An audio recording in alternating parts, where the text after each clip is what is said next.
And so at this point, you would think that I would be brimming with confidence and it would be easy for me to start another company. But funnily enough, nothing could be sort of further from the truth. Although I would like to think I'm okay on the technical side. I think there were a lot of things that I was struggling with, what the space could look like, what the ideas could look like, can this actually be done? Definitely had confidence issues. So it wasn't even starting a company. I mean, let's not even go there. It's like resetting your mind to be able to start a company.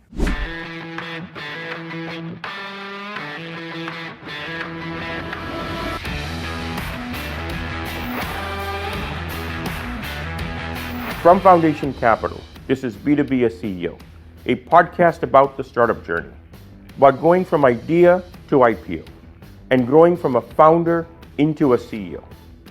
On each episode, I speak with notable CEOs and founders and get their stories about what it took to build a company of scale and become a leader in the enterprise. I'm Ashutosh Garg, a general partner at Foundation Capital. My guest today is Srinath Sridhar, CEO and co-founder of Regie, which uses AI to automate sales prospecting for the enterprise. Sri and his co-founder Matt started the company in 2019 with the idea that GPT-3 would transform how all of us write emails. Sri has always been ahead of the AI wave. He's a Carnegie Mellon PhD and early Facebook engineer who knew in early 2019 that LLMs would be a game changer. What he didn't know was exactly what product to build. In this episode, we'll dig into the details of how he did it. Hey, Sri. Thank you for joining me today. Thanks for having me.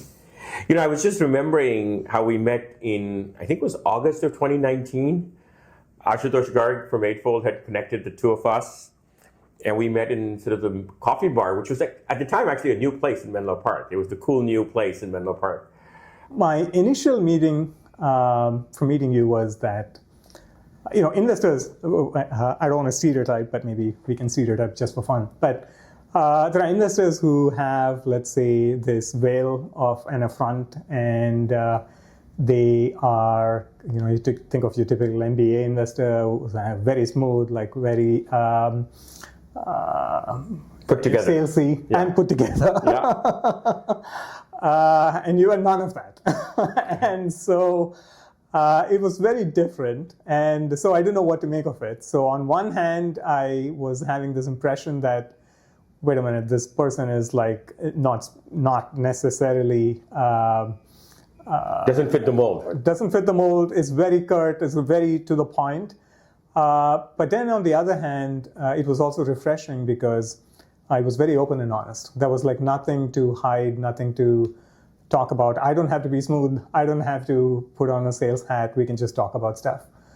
So that was the initial impression that I had, which was it wasn't a salesy investor like I'm going to schmooze, but it was much more like let's get down to the point. But I think the thing for me that really, struck a chord was the clarity of your philosophy around building. Mm-hmm.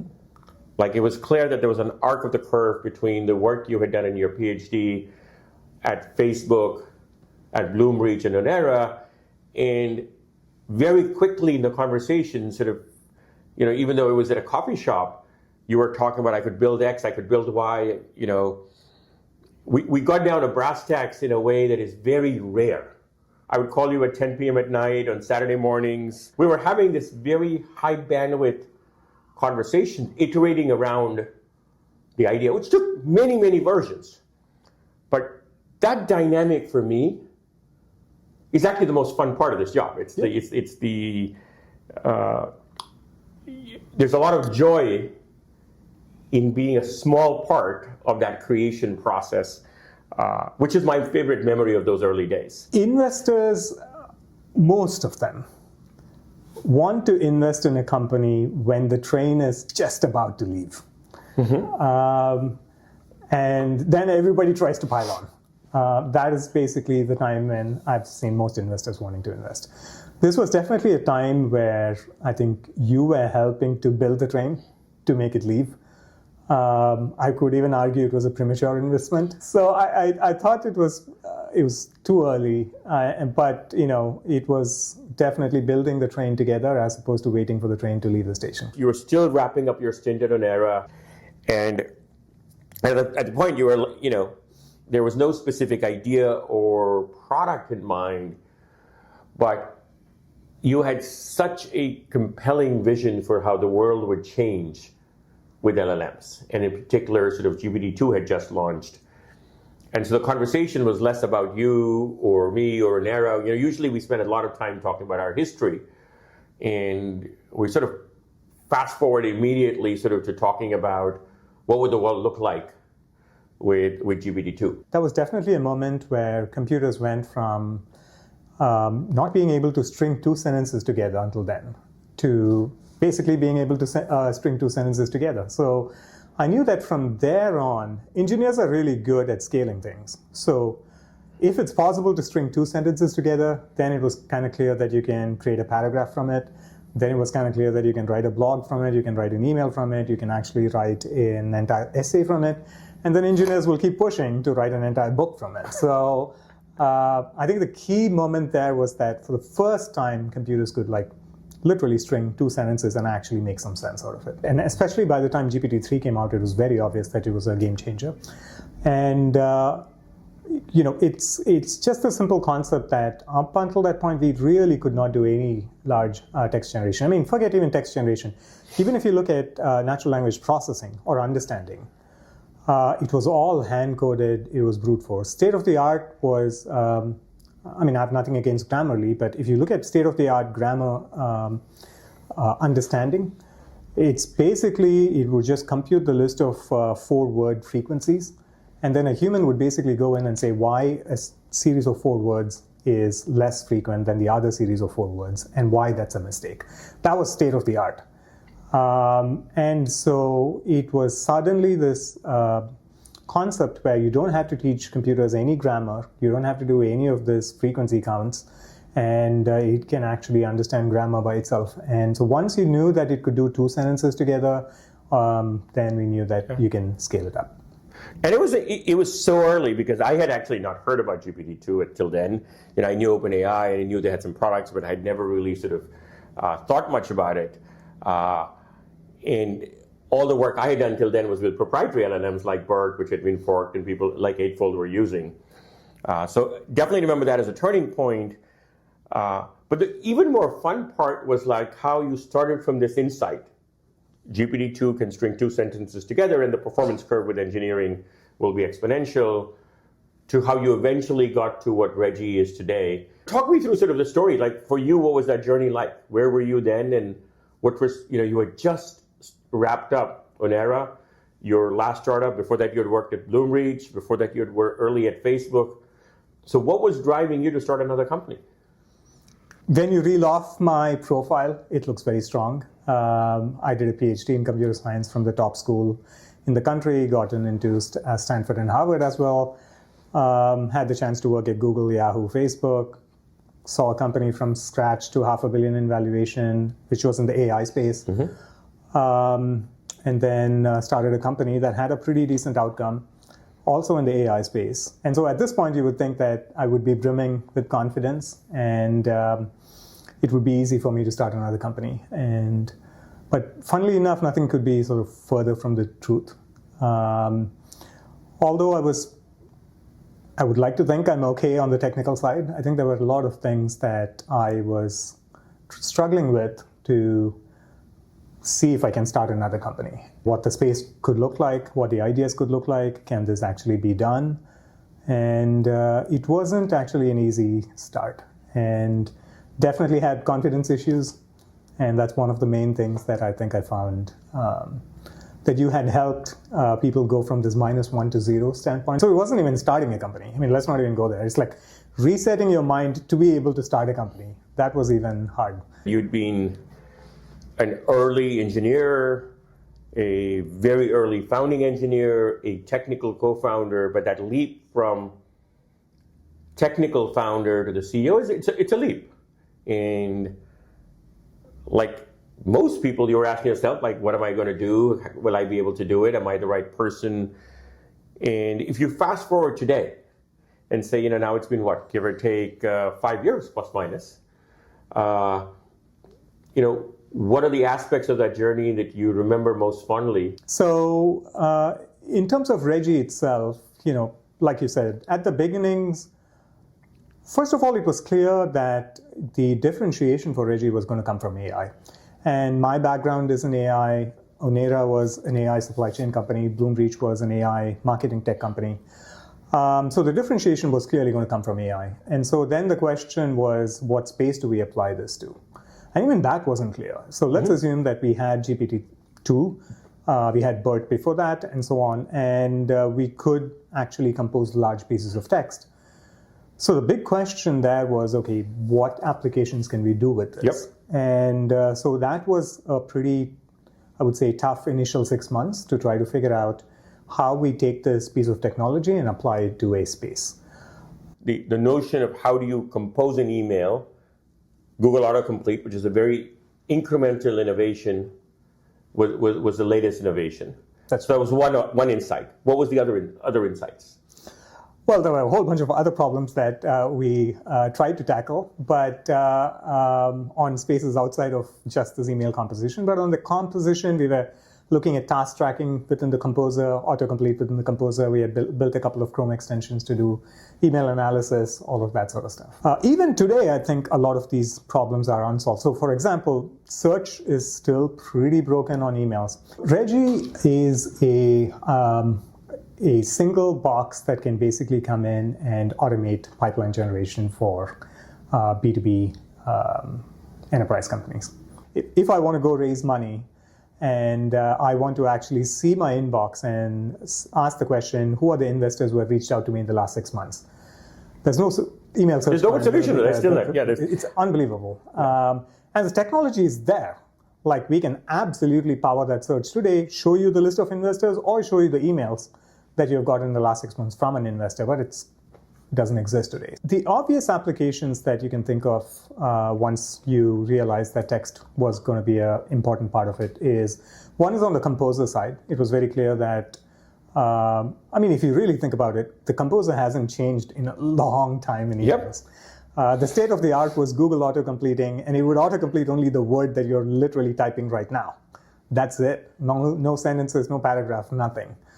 The only other effort that you can even think of that somebody did on the Composer side is probably Superhuman. And even there, it's a lot of UI changes and so on. So it seemed like a very low-hanging problem that you could change. Yep. And I think one of the things that you said at the time, which always stayed with me, and I think is true in some ways in Regie today, was the layout of the interface hasn't changed. The way you think about your inbox, whether it's Gmail or Outlook, or go back to earlier versions of email systems, are largely the same for the last 25 years.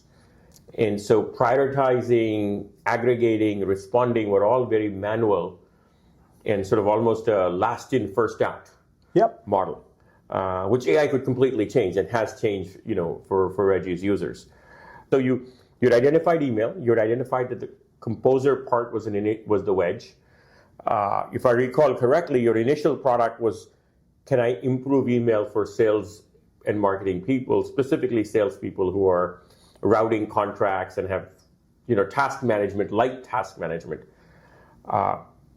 You built the product. What was the initial response? So there were early customers, there were early prototype users. We were iterating through, but the real breakthrough, I think, happened when I got in touch with Matt, who had actually been at Outreach, which, for those who don't know, is the largest B2B sales engagement platform that actually essentially composes, actually it doesn't compose, but it actually sends those emails. So Matt had basically gone through this entire motion and basically was pushing to think about composing an entire sequence as opposed to an individual email. And that's when we basically had that aha moment to start Regie, as it is today. Yeah. So you're looking for, in a sense, you have a solution. You've really innovated on how to compose using GPT-3 at this point. You're looking for a problem to go solve. Like where given the constraints of what the technology can do, where would sort of transforming the way we compose emails, have instant value, so to speak. And obviously with sequences, you found it. I mean, creating sequences is painful, it's broken, it's done once or twice a year, it should be done every day. Matt had deep domain knowledge, and so it's sort of a marriage made in heaven in a sense to a problem he had identified in a set of technology capabilities you have built. Yep. Go from there. What happened next? The initial product was very, very simple. The initial product was, can we go make sequence composition? So a sequence is basically a series of emails. And there are sales engagement platforms like Outreach or Salesloft that would send the first email, somebody doesn't reply, send you the second email, and so on. And pretty much all the large B2B companies today use one of these sales engagement platforms.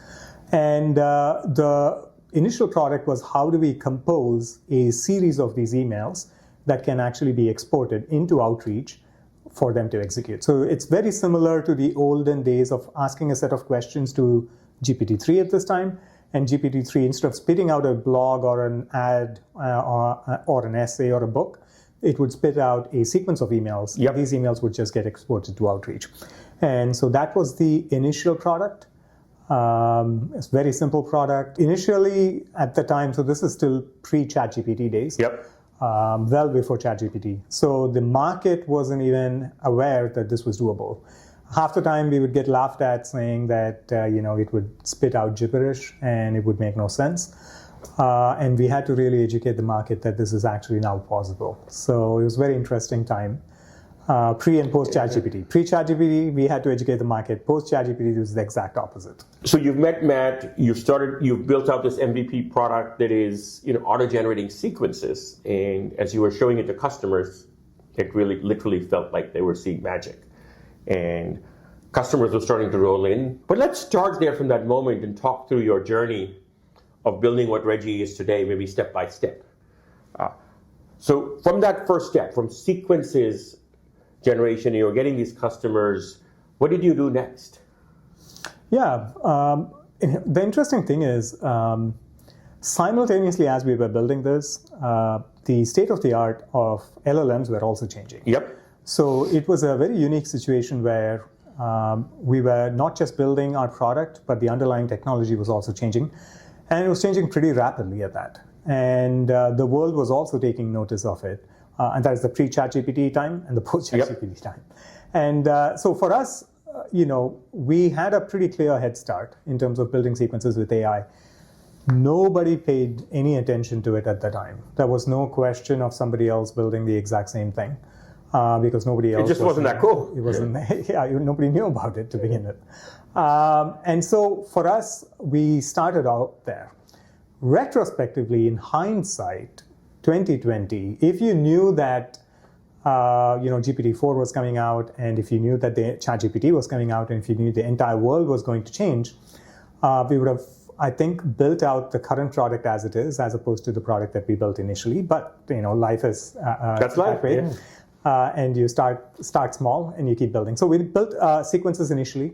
Then we actually went back to sort of the composer-like ideas, which is to how to write individual emails, because SDR sends sequenced emails, which is the same email going to a whole bunch of different people. But now that AI can write emails, the obvious question is, why even bother with a set of sequenced emails? Why can't you write just one-to-one emails? And so then we built out a product to write one-to-one emails. And from there, we basically said, okay, we can write emails, whether it's sequencing or one-to-one emails, but how can we do a lot more of the workflow that an SDR and a RevOps person and content marketing person might have to do to put together this entire workflow? Mm-hmm. And so then we got into this mode of actually figuring out how to identify prospects, how to stack rank who the prospects are we should reach out to, and in order, which channel to reach out to. Do you actually want to reach out over email? Do you want to reach out over calls? Do you want to reach out over LinkedIn, and so on? Writing the message itself, sending those messages, and then understanding if they're engaging with those or not. So try to build the entire workflow of prospecting as opposed to just writing sequences. So that's the exciting part today as everybody's moving towards agents. We were again a little bit ahead on that curve, thankfully, because we've been working on it for the last year and a half. So if you go through that journey, on the technology side, you were always pushing the limits of what the underlying models would allow you to do. You were complementing the language models with other models that would allow you to prioritize, synthesize data sources, and so on. You were building a whole bunch of software infrastructure to manage customers at scale. So that part, that's one part of the company, and definitely a part that you were, definitely always on the bleeding edge. What about the other aspects? Team, the business. Walk me through that journey. I know in the early days you had, relatively small number of customers, all with small amounts of revenue, and I remember our conversations, the trade-off between ACV, sales cycle, sales growth. I mean, yeah, absolutely. It's a question that every founder struggles with. Absolutely, and it's a great question. And again, in hindsight, there were some learnings that maybe is useful for other people as well. So once again, we are in this position where the underlying technology is changing and the ecosystem is changing as well, because ChatGPT suddenly made OpenAI a consumer product, which was never the case before. And not just that, once ChatGPT came out, Microsoft and Google and so on started paying a lot of attention to the space as well. So in here, we were trying to figure out, okay, what does our product look like, and how do we fit in this entire ecosystem? And then, one of the obvious questions that come to mind is, should we be doing PLG? Should we be even going even cheaper? Should we be selling to $30 as opposed to $3,000? Or should we be spending $30,000 building this thing? Or should we be charging $300,000? So there's all of these questions in the mind. And often you have FOMO. I think this happens to investors, this happens to founders. And you're looking at the scale that, let's say, a ChatGPT is getting, and you're looking at the scale that you are getting, and then you're trying to figure out, okay, should I be How do I get on that? I like that S-curve. At the end of the day, if you look at the team that we have, if you look at my own background, if you look at Matt's own background, it was always enterprise. So our team, first of all, was built around sales, was built around enterprise. I think we should have just focused on our strengths, playing to our strengths, as opposed to getting pulled by market's latest and greatest directions. And so that was a good lesson for us. I wish we didn't go too far in any of those extremes, but even for the bandwidth that we had spent retrospectively, I think for founders, it's probably a good exercise to know what your strengths are, play to your strengths, and hopefully good things will happen. I think that's a very compelling, sort of somewhat obvious, but very compelling insight. You were always very focused on, I want to have a high velocity sale. I want to be able to go to tens of thousands of customers, not hundreds of customers. And I don't want to be industry or vertical specific. I want to be truly a horizontal platform that every company in the world can eventually use. And so while the idea itself changed 100 times, I think the contours of the market that you were looking for never changed. We had some learnings from my previous company at Onera that you want to operate in a space that's large TAM. Onera was a fantastic company, great product, AI product, 300 to 400,000 ACVs. We had zero churn pretty much in the entire company, but we only made sense for IR 100, so just the top 100 US retailers. And so we had a TAM problem there. And so next time around when I was restarting this thing, the question was, okay, you can take the technology, but how do you apply it to a space that was big enough? So a lot of the early conversations was around that. Although our ACVs was great, the sales cycles were long. And we made sense only for a small set of the market. And so then the question was, it has goods and bads, but it was definitely, I was worn out with a 18-month sales cycle. So the next time around, I was like, okay, we need faster feedback. Is this thing working? Is this thing not working? How can we iterate on the product? Because every time a sales cycle is like 18 months, all of your iterations on the product takes that much longer. And so second time around, that was definitely one of those cases where I said, okay, let's find something where we can actually go sell to 10,000 different companies as opposed to being able to just sell to 100. I'm going to rewind in time to the start of 2022. You were sort of doing the blocking and tackling of any company trying to sell software to an enterprise, small or big. And then suddenly March happened. March 2022 happened, and the world seemed to fall apart in terms of fundraising, valuations. How did that moment, feel? I think the world was definitely falling apart in terms of everybody saying that, okay, let's go hunker down and not spend too much. But for early stage startups, I felt like it is not as big of an issue as some of the later stage startups.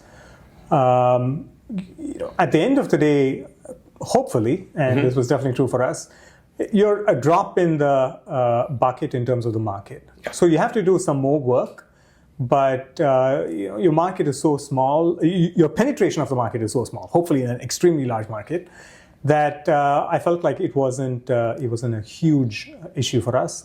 We definitely did feel that the customers were tightening their budgets. I think the bigger problems for us happened when, let's say, ChatGPT launched, and every customer or potential prospect would try to figure out if they need a new vendor or are the existing companies going to be building this in-house. And so that was a tricky year. I would say that was maybe last year. And in that year, let's face it, right? You have Microsoft, Google, Facebook, who are definitely investing in this space. But if you look at every other large company, everybody had a demoware and they released their YouTube videos. They made their announcements that they're generative AI as well. But I actually don't think there's any company that has come out with a product. And so I think there was confusion in that moment as to who is going to be supporting this product from anything from ChatGPT to a Regie to maybe an existing large enterprise company. And I think that is thankfully settled, and the answer has been pretty clear that it's not ChatGPT, it's not the existing incumbents. So I think that was a period of confusion that was last year. I remember that very well. This was sort of Q1 of 2023, when on one hand, ChatGPT was the best thing that could have happened to us because it caused interest in Regie to explode. And at the same time, every week someone would say, hey, how is this different from a wrapper on ChatGPT? How is this different from that video that Salesforce launched, that HubSpot launched? Take your pick. Exactly. There was definitely a lot of noise in the market. And this happens in every category. And in fact, hopefully happens because that explosion in demand is a good thing, but of course it will cause an explosion in competition. So what advice do you have for founders who, now that you've gone through this journey and you've been through a couple of startups, any advice for founders who are going to go through the same thing? You definitely want to go back to your roots and protecting what you have built out so far and playing to your strengths again. I'm really lucky to be working with Matt. There's no question about it. We complement each other in a lot of ways. I think between co-founders, I think trust and respect probably is one of those things that goes a long way. So for example, let's say that you do not trust somebody on something. And by trust, I don't mean just domain expertise. I mean is this person going to say something bad about me behind my back, as an example? Yeah, it's a lot of the little things. Yeah, it's a lot of the little things. One thing that we continue to do today is that Matt and I talk every day at a specific time. So usually that's 4 p.m. It's a good idea because nothing builds up in the relationship, and you just talk pretty openly. If you can't meet for an hour a day between co-founders, I think that's a problem. If I think about Regie today, you automate demand generation, and it is still, the product has always been magical. You switch it on and magic happens. But perhaps, as you look forward, what is the future for Regie and its customers? Sure. So, everybody's talking about agents these days, right? And I think that it's going to be a lot of magic that's going to happen at the intersection of a lot of APIs.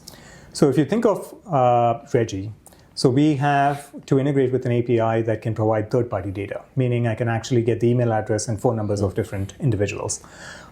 We have third-party APIs that would integrate to a 6 Sense demand base or Bombora, as an example, that would sort these by intent. So who is more likely to buy this product and who is less likely to buy this product.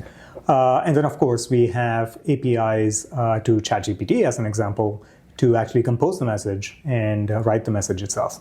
And then we have APIs that integrate to marketing automation platforms or sales automation platforms that would actually be sending these emails out. And then we have integrations to dialers to actually make phone calls. So if you basically look at this entire ecosystem, how does an agent know what to do for each prospect at any point in time? So that's what we focus on. But I think there is going to be a lot of interesting things that's going to happen where you can actually have a bunch of enterprise APIs, whether that is in sales or whether that's in HR or whether it's in finance. And what happens at that intersection of all of those APIs? Like, what can you do when you have a brain that is at the intersection of all of those APIs? It has the ability to make all of those calls to those APIs. What can it do with those calls? And I think there's going to be a lot of magic. And for Reggie, that is going to come out with prospecting as agents. The moment you saw LLMs and we saw GPT-3, it was very clear that we were on an exponential curve and that the data existed.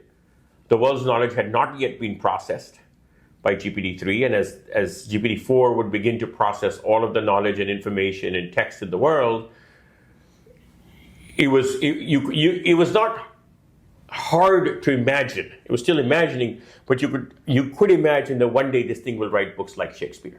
Yeah. And if you could have a model write books like Shakespeare, well, it can certainly write emails. Absolutely.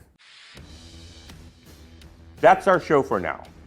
You can find past episodes and subscribe to future ones wherever you get your podcasts or at foundationcapital.com. And if you like the program, please leave us a review on Apple Podcasts. It really helps others to find the show. B2B as CEO is a production of Foundation Capital, an early-stage venture capital firm with over $3 billion in committed capital and 29 public companies to our name, including Netflix, Lending Club, TubeMogul, and Sunrun. At Foundation Capital, building companies is in our bones. I'm Ashutosh Garg, a general partner at Foundation Capital. I'm passionate about helping B2B entrepreneurs who are trying to solve hard problems. So if this podcast speaks to you, if you're a technical founder who's interested in scaling an enterprise startup into a massive business and scaling themselves into a true CEO, drop me a line.